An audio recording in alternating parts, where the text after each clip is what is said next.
Well, good morning. Good morning. I'm back. Yeah. You know, I just feel really good today. I'm so grateful for so many things in my life. It's unbelievable, the things that are in my life. I'm grateful for everybody here today because I got so many hugs and pats and saying, hey, great to hear you. That'll be great, So I know that some of you came and maybe might have expected Reverend Duchess to be here, right? But then some of you knew I was going to be here and came anyway, and I really appreciate that.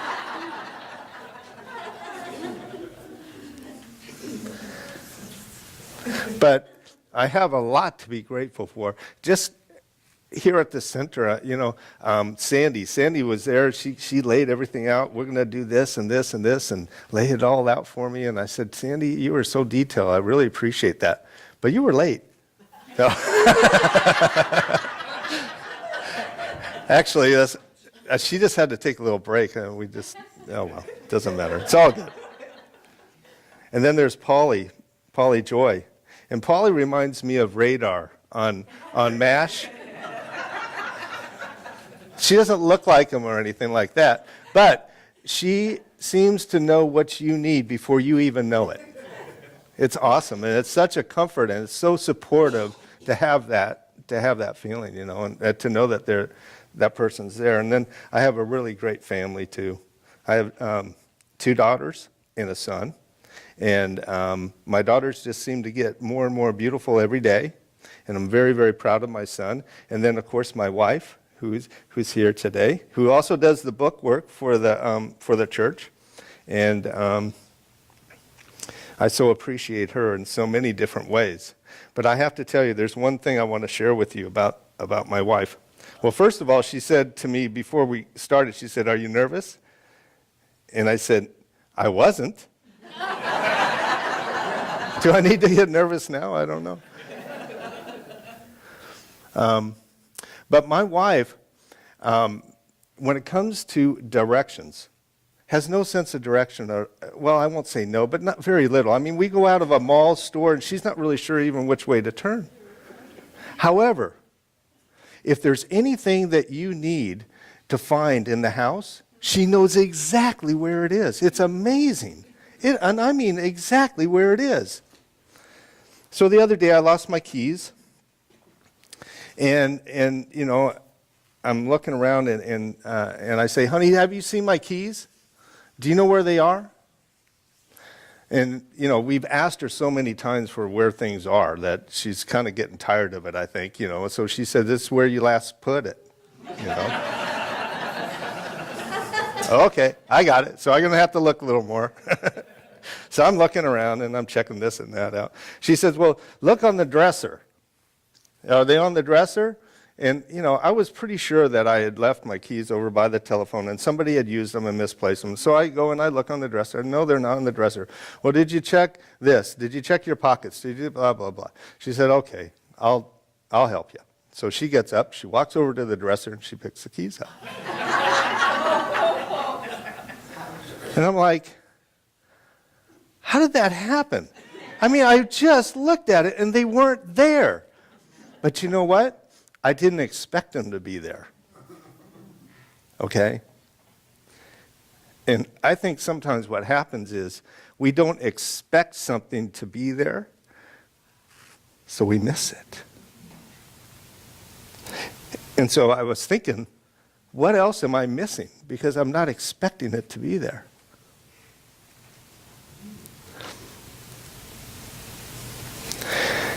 Our expectations set the limits for our life. That's what we teach in this center. Our expectations set the limits for our life. So the question is, what are you expecting? Are you expecting big things? Are you expecting wonderful, loving relationships? Are you expecting abundance and joy, peace? Everybody has their own sense of what that bigness is. Are you expecting little things, like maybe a parking space downtown when you go, right in front of wherever you're going to shop? Or are you expecting nothing? You know, a lot of us have been taught, don't expect anything, right? Don't expect anything and just kind of let it go at that. But if our expectations set the limits for our life and we're not expecting anything, that doesn't seem like that's going to fit very well, right? And then there are some people that expect the worst, right? They expect the worst no matter what. And maybe they've had a situation and maybe they've come to a point where they feel that they're more of a victim of life and that life is happening to them instead of through them. And so they expect the worst. As a matter of fact, I looked up an inspirational, quotes and things like that. When I give talks, I try to find out, what inspirational quote. And this is the quote. Don't expect anything good. That way, if it doesn't happen, I won't be disappointed. Inspirational quote? What? I just went, wow, that's pretty weird. Don't expect anything good, and then that way you won't be disappointed. Okay, but what's really behind that? There's something that they want. There's something that we want there, right? It isn't that it isn't as if we're not thinking, well, I would like to have something that's good. I just don't want to be disappointed if I don't get it, right? But that really isn't an expectation. That's a wish, right? That's a wish. That's not an expectation. There's a big difference between wishing for things and expecting things and creating things.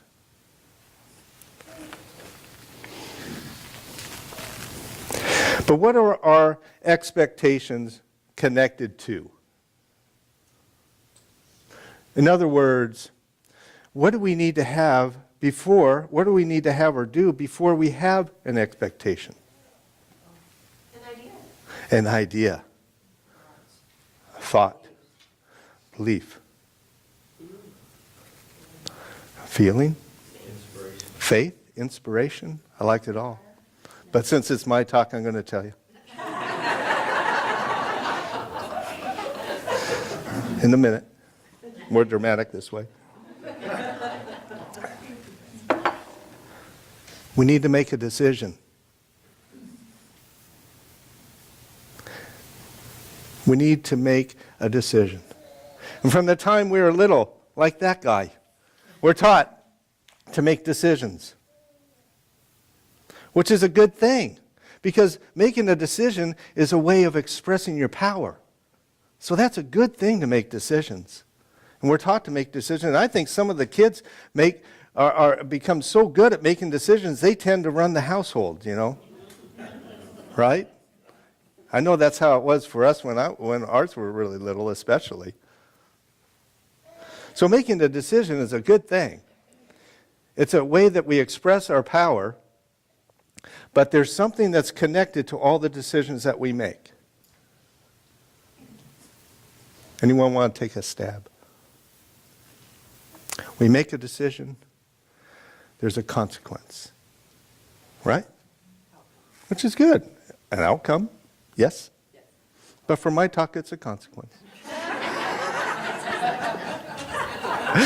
Okay, so there's a consequence.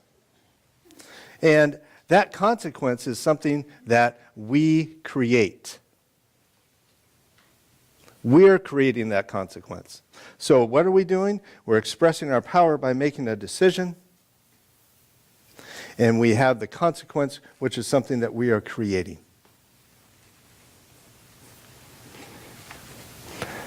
Now, a decision, by definition, is something that we absolutely decide. there is no turning back from the decision. Unless, of course, you decide to make another decision, but I don't want to go down that road. I want to talk about you making a decision, because what I'm really talking about is us shaping our lives and making changes in our lives. And so when we make a decision, there really isn't any other option. We've already dealt with all the other options. We have come to a point of deciding that this is what I want.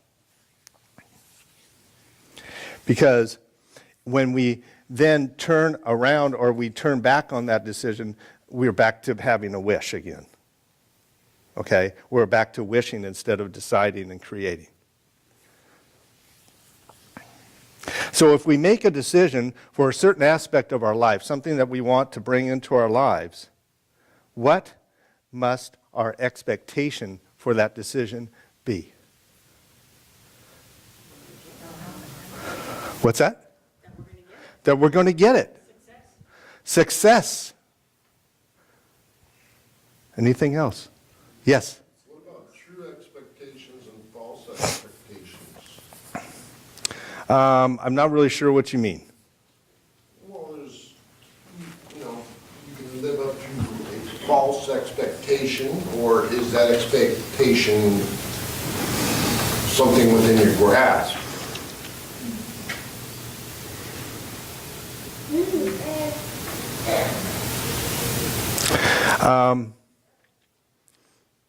I'm going to talk about that.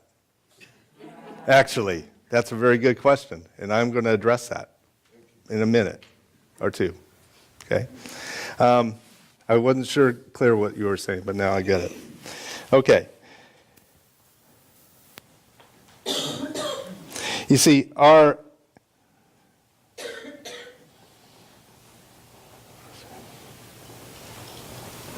so if we make a decision towards a certain aspect of our life, we have an expectation, and that expectation needs to follow and support the decision that we've made, right?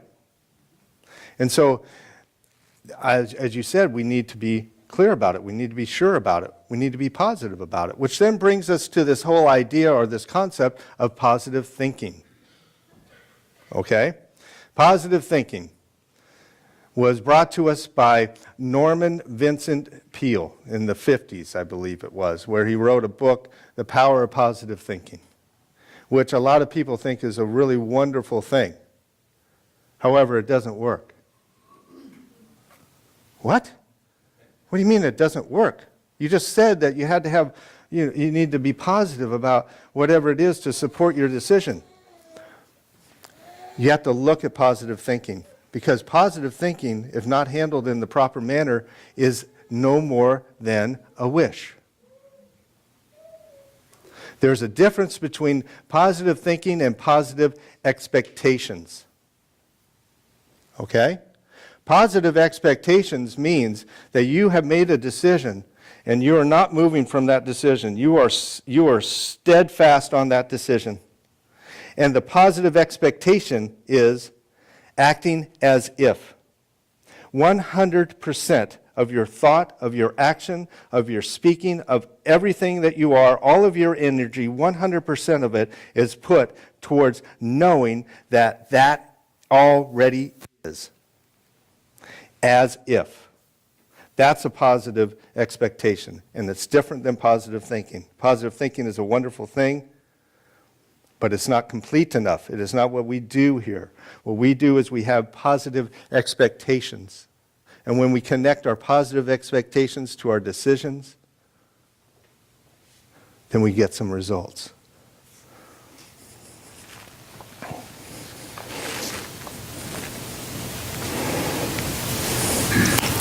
Positive thinking versus positive expectations.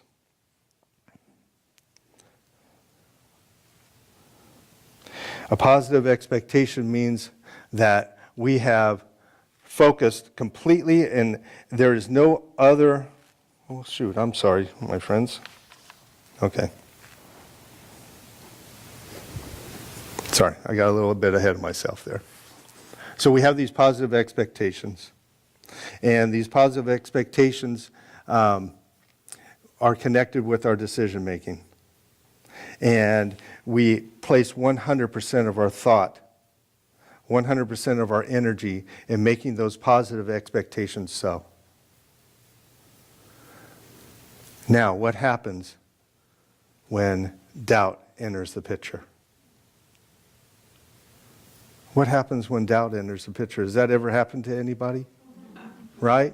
There's something you really are really working towards, and you have made a decision on it, and you tried to be steadfast. And when I mean steadfast, I mean you're steadfast at all times. That means when you're alone with your own thoughts, when you're with other people, that you're focused on it, but then those thoughts creep up, right? So what do? Where do you go? That's when we have to go right back to the positive expectation. Right back to knowing that it already exists.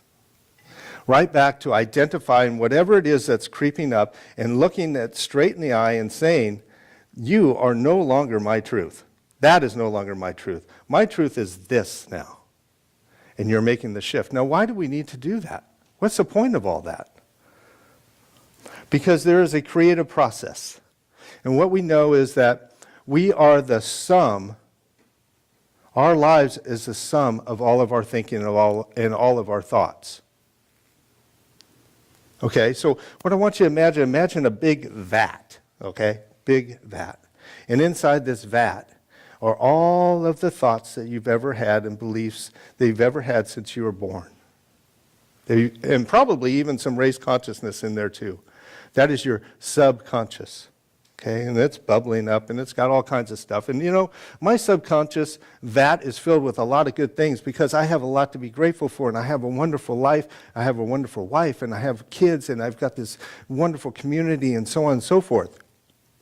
But along with some of those thoughts, there's some not so great thoughts in there. There's some thoughts that maybe get in the way of me experiencing even greater. And so the idea of using these positive expectations is that you are now consciously dumping that into this vat, into this pool of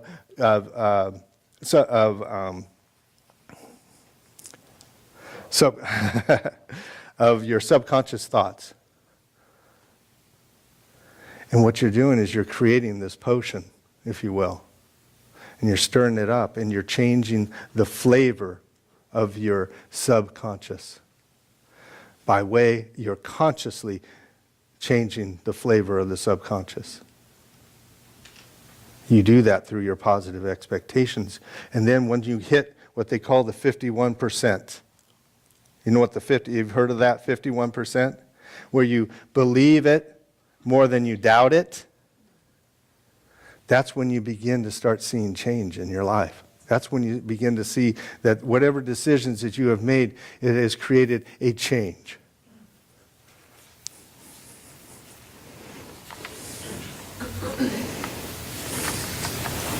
The truth is, positive expectations is really what it is knowing that you are one with God. Because what's the alternative? When we have positive expectations, we know that we are one with God. The alternative would be kind of like that quote I told you in the beginning. You know, I don't want to expect anything because that way I'm not disappointed when I don't have it. That is operating out of fear, right? When you have a positive expectation, what are you operating out of? Love and faith. So in one sense, when we operate out of fear, what we're saying is we are now separate from God. There's a separation. But when we operate out of faith, we are knowing our oneness. We are expressing our joy, our beauty, our authentic self.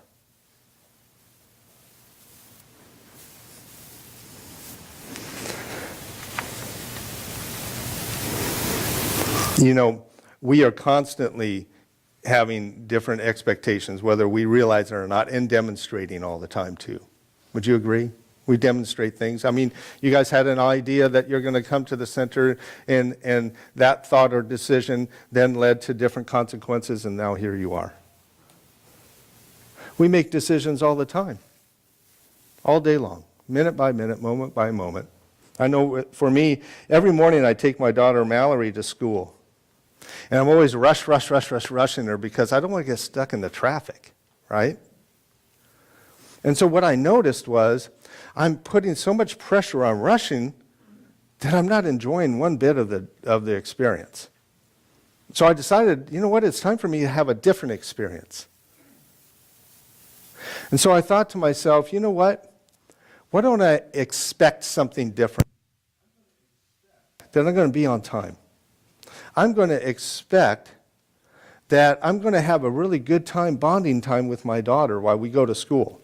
I'm going to expect that Spirit's going to show me something new and different. I'm going to expect that there is a flow and an ease to the whole experience. Guess what happened? It was really nice.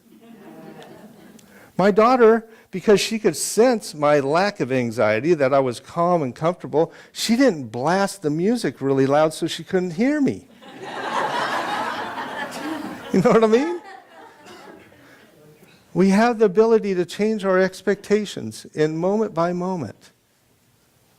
And it's really interesting, since I've been kind of working on this, of really identifying with my own expectations and what it is that I see and what I'm projecting out there before I even experience it.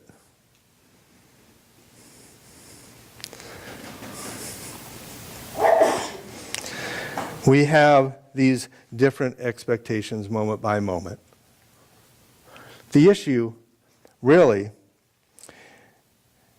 is whether we are demonstrating from a place of positive expectancy, or have we become comfortably numb?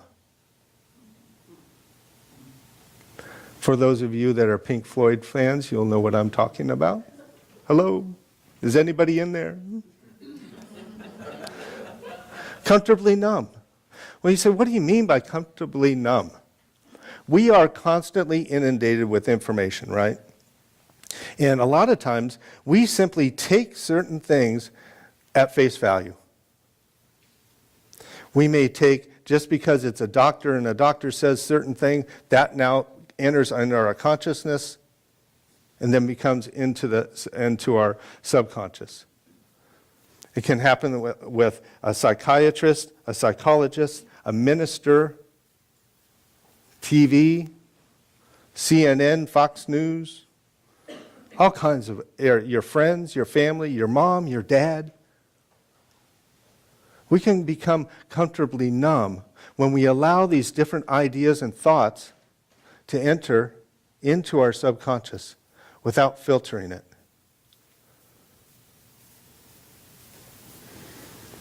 And when we become comfortably numb, we lose our authenticity. And here's what I mean. The opposite of simply accepting and accepting these things, and accepting a diagnosis maybe, or accepting advice from some financial advisor or whatever it might be, is saying, no, this is what I want my life to look like. This is what I have decided. And this is what I am expecting. That is very different.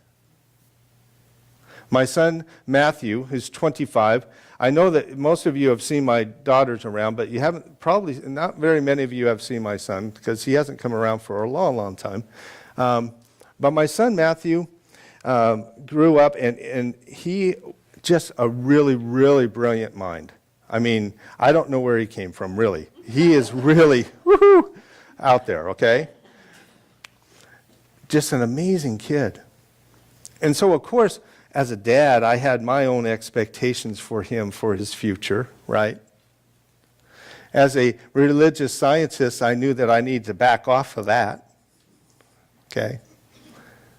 So my son decided when he graduated not to go to school, not to go to college, not to continue his education. He decided to become a poker player. He's 25 now, and he supports himself by playing poker. He also worked, from the time he was a little kid, he was always working with the kids that were disabled. I'm talking like 4th and 5th grade. I went to visit him one time at school at lunch, and they said, oh, he's over there with the disabled kids. And so I went over there, and the teacher said, yeah, they won't even eat their lunch until he shows up. So he's always had this passion for that kind of work, and he would spend his time volunteering at camps and things like that. So he decided to volunteer his time working at a recreational center. And he worked with blind people that were playing this game called goal ball. It's Goalball, goal ball. And it's a sport, actually, and it's actually in the Olympics, believe it or not. It's in the Paralympics. And so he decided that, he was going to referee the games and stuff. So he was kind of watching this thing and going on, and he got to know some of the guys, and they said, hey, you know what, we got a team. Would you be willing to be our coach? He said, sure, I'll coach you. So he started getting into it. Now, my son's mind is very, very strategic, okay? He went through chess club, and as a young kid, he was beating everybody in the chess club. I mean, he just thinks that way, and his numbers and all this stuff. And so he started creating all these offenses and defenses for this game. And he developed this team, and they went and they played nationals, and they won the national championships. That's so cool. And so from that, they won the national championship. So he got the attention of the United States goalball team, and they invited him to go out to train with them and to become the assistant coach to take over for when the other coach retires.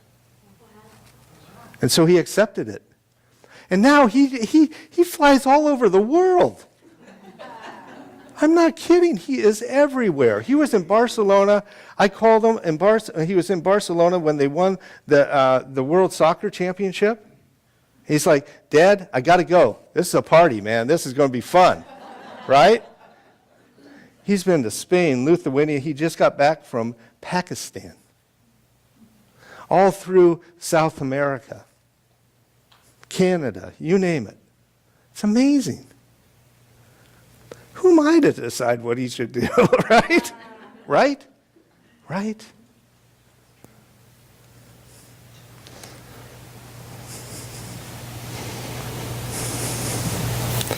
The second that we deviate from who and what we truly are, we subordinate ourselves to another person or to another idea or to something that isn't true for us. As soon as we do that, we are no longer expressing our individuality. We are no longer expressing our authenticity. We are no longer expressing our uniqueness. And we are no longer expressing our godness.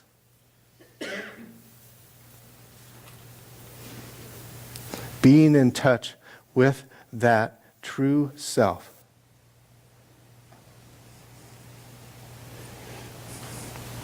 I'm here to tell you something. You're not here to live up to your parents' expectations. You're not here to live up to your spouse's expectations. You're not here to live up to your children's expectations. You're not here to live up to your friends' expectations, to your siblings' expectations.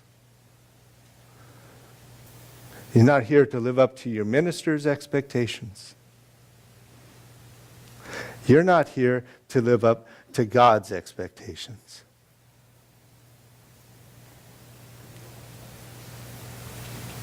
Because God doesn't judge. I think if I had started with that one, it would have cleared the table, wouldn't it? right? We're not here to live up to God's expectations. God's perfectly happy.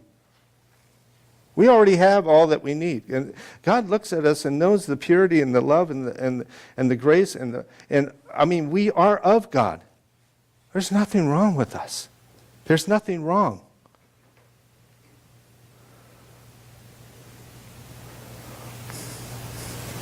So what I'd like to do is I want to share this and I'm going to share with you, first of all, that this will be the last thing I'm going to do. So you can kind of, that's always nice when you hear it, especially at a award show, or whatever. This is the last thing I'm going to say. So this is the last little bit of my lesson for today. And I think this is something that Reverend Duchess as at one time or another shared. And I think also that you may have seen it on Facebook and all that stuff. But what I'm asking you to do is, if you've heard it before, is I want you to look at it through the lens of a positive expectation. In this African tribe, when someone does something harmful, they take the person to the center of the village where the whole tribe comes and surrounds them. For 2 days, they will say to the man all the good things that he has done. You see, the tribe believes that each human being comes into the world as good. Each of us, only desiring safety, love, peace, and happiness. But sometimes, in the pursuit of these things, people make mistakes. The community sees those mistakes as a cry for help. They unite then to lift him, to reconnect him with his true nature, to remind him who he really is, until he fully remembers the truth of which he had been temporarily disconnected. That truth is that I am good. Whew. Imagine our country like that.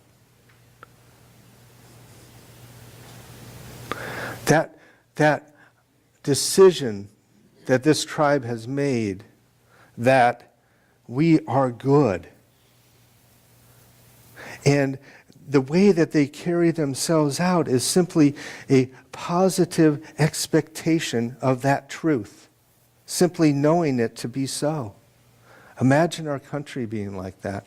Imagine the state of California being like that. I mean, we are a little crazy. We could, maybe make that happen, right? Imagine the town of Chico.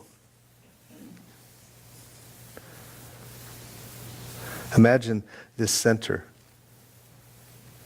And I think that is here. I think that is here a lot. I think we support one another. We know the good.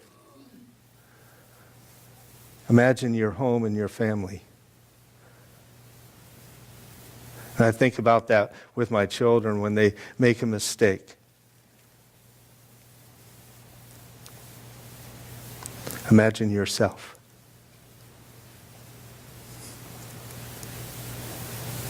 When you make a mistake, are you able to circle around that thought and know your truth and forgive yourself?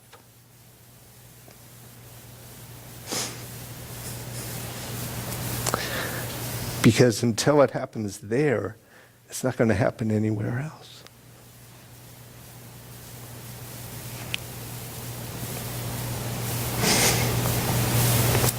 What did you expect? What do you expect? Namaste.